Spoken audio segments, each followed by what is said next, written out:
As part of Introduction to Inclusive Schooling, students are encouraged to do something that might go against typical classroom decorum.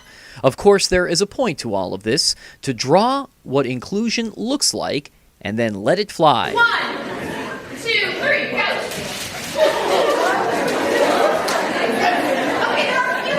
It's all part of EDU 203, taught by Assistant Professor of Inclusive Education, Christy Ashby. The class as a whole focuses on education as a sociocultural sort of phenomenon and looks at the social basis of teaching.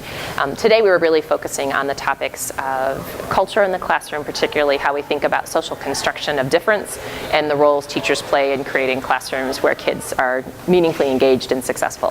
Schools today are increasingly diverse, both culturally, racially, and also in terms of ability and disability, and all teachers need to be trained to support a wide range of learners. That's certainly the direction that the federal government has gone. It's a legally mandated right for kids to be educated in the least restrictive environment, but it's also, I see it also as an issue of social justice and human rights, that all kids deserve access to rich education. Professor Ashby's class is lively and engaging, and students told me it's a good eye-opener for their first class of the day. But back to that paper airplane exercise.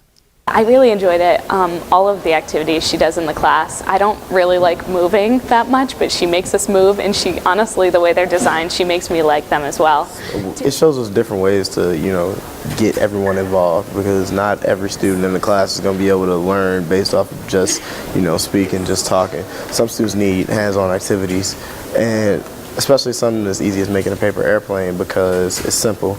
Any student can do it, and it's anonymous. So it doesn't really, single out any students who are having a hard time or who are struggling. It's not a methods class. This class actually isn't about teaching them how to teach. It's teaching them to think about education.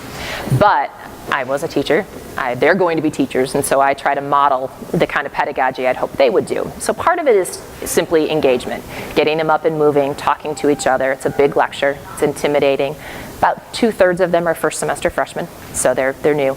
The other idea is getting them to take abstract concepts and put them on paper, not using words. And for a lot of us, that's a real challenge. Research shows, without question, students with disabilities perform higher in classes that are inclusive. I really am committed to creating teachers who are excited about teaching diverse learners, who want us to do work that's hard, and who are not just like kids, but are passionate about the act of actually teaching. So I love teaching first semester freshmen. I get to be the first thing they hear. And I then also get to teach most of them their last semester when they're student teaching. And so that's pretty exciting to see the growth.